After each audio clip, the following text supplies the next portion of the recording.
1998年12月20日、横浜。この日、未だかつてない規模で一つのゲームの制作発表会が行われようとしている。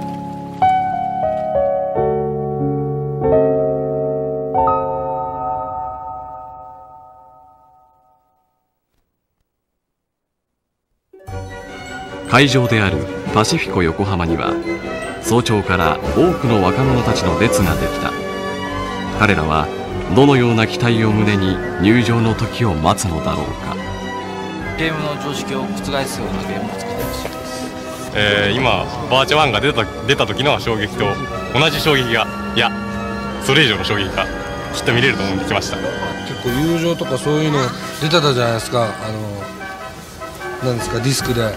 そういったの今の子供たちっていうのはあんまりそういうのを考えてない子が多いので、そういうのをよく見せたいですね。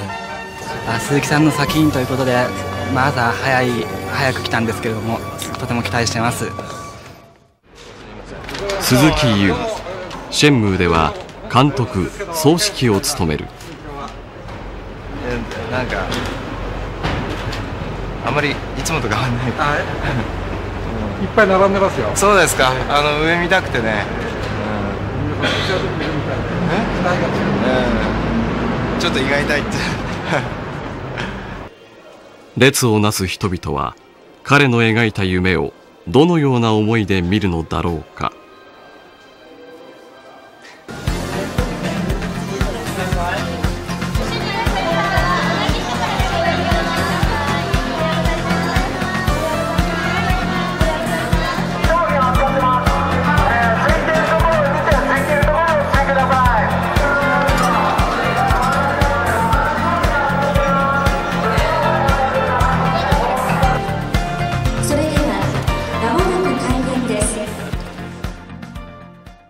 この日のために今まで準備してきたんでね、今日の日の意気込みっていうのはあんまりないんですよ。やっとこの日が来たかっていう感じですね。でそれでもまだ終わってないですよね。今からやっぱり頑張んないと。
こんにちは。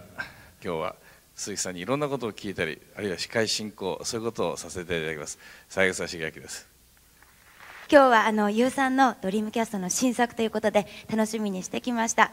司会は慣れないもんなんですが、よろしくお願いいたします。では早速、このシェンムーの監督、総指揮である鈴木優さんをお呼びして、この作品について伺ってみましょう。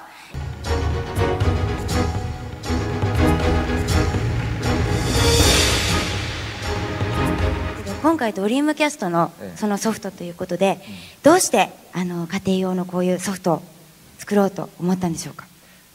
ね、おそらく皆さんご存知かと思うけど、その世界に入ってねもう15年も経つんですよね。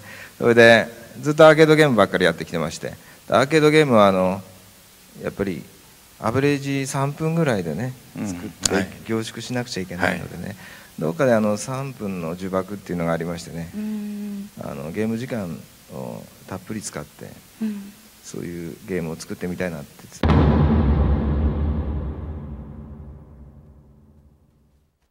キャラクターもね、なんかおととい金曜日にチェックしたんですけど、372ぐらいできてるそうですね今。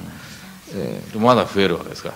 前回もねそれぐらいの話してたんで進んでないじゃないかみたいな話あるんだけど要はクオリティが少し納得できないものを全部差し替えたので、ある程度のクオリティになってるのがそんぐらいあって、発売までに500を目標にしてます。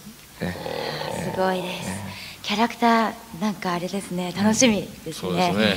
500体見せてるとこれで終わっちゃうんでね、何体か主役のキャラクターとですね、何体かのキャラクターをですね、少しやっぱりこれ口で言ってもしょうがないんで見てもらった方がいいと思います。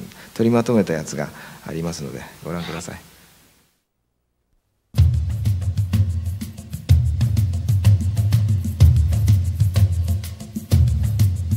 葉月亮、幼い頃に母を亡くし、厳格な父のもと修行に明け暮れる日々を過ごす。無鉄砲で喧嘩っ早いが内に強い意志を秘めている。父の死の謎を追い中国へと旅立つ彼を何が待つのか。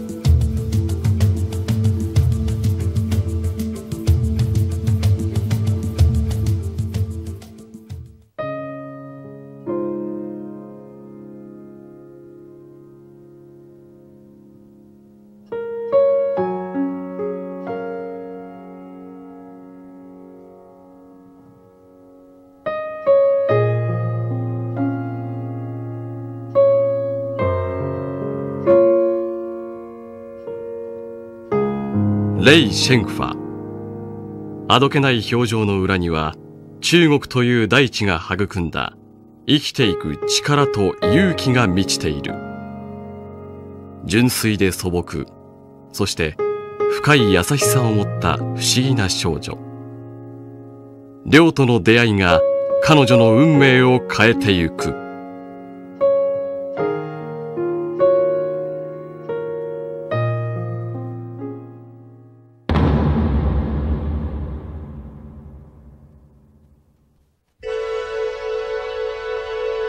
ちらほらと降り出した雪はやがてその量を増し、一面を銀世界に変える。マジックウェザー。天候の変化、時間の変化をリアルタイムに扱うことを可能にした画期的なゲームシステムである。ゲーム中あらゆるところで使われているマジックウェザー、そのほんの一部をご覧いただこう。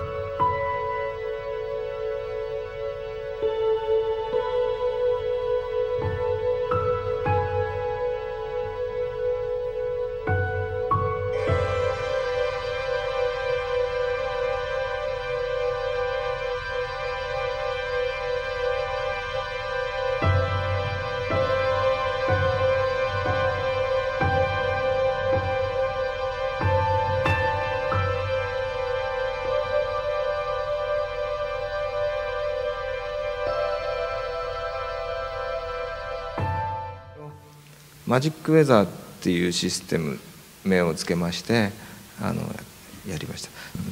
天候はあれでしょ、人によって違うわけですよね。早い人はもしかしたら雨だったかもしれないけど、横須賀の1986年からの10年間の気象データをですね、気象庁から手に入れたんですよ実は。でそれで86年の11月の23日の3時から雨が降り出してるって気象データに書いてあるから、それなんかその通りになっちゃうと面白いかななんて思って。最初の雪が降ってるとかドビターンところですよね。そうですね。横須賀ドビターン通りですね。あそこがじゃあもう全部気象データが入っててまあでやれればやりたいんですけども、なかなか中国のデータが手に入らないですよね。難しそうですね、それは。実際に遊びがどうなってるのかっていうのを、これもね、なんかいろんなもん入れちゃって説明するのに時間かかりすぎるので、本当にゲームの中に入ってるものの中のもう3分の1かぐらいしか要素的にも入ってないんですけど、それを取りまとめた VTR の方からですね、ちょっと見ていただきたいと思うんですよ。お願いします。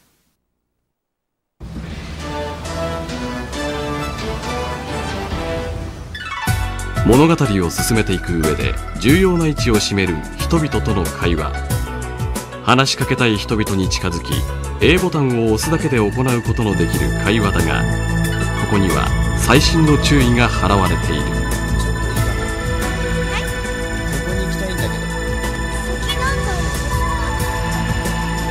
従来のゲームにあるような目の前に立たなければ会話ができないというようなことはない。現実世界で話しかけられるような距離であれば会話が成立する。相手が同じ返事ばかり繰り返す不自然さもここにはない。ごく自然な会話が用意されている。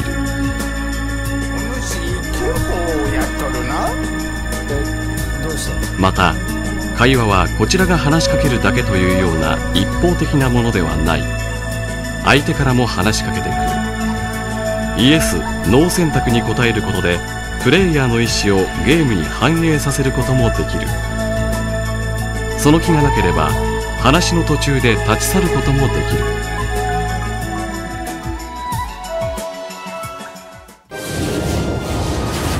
落ちたらおだぶつだ。お兄ちゃん、その人なら知ってるよ。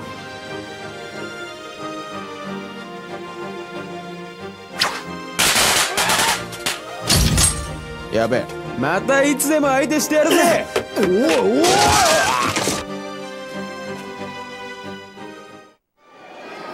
まあ、ちょうどドリームキャストが今生産間に合わない状態ですけども、買ってですね、シェムが出るまで待っててくださいねっていう感じですか。ドリームキャストいいハードですから、これからいいソフトが出ると思いますので。夢は確かにそこにあった。この日会場に集まった多くの人々はこの瞬間全く新しいゲームの産声を聞いた。広大無辺の大地にまた一つ物語が生まれる。どこまでもリアルに、あくまでも忠実に、全く新しいゲームの誕生。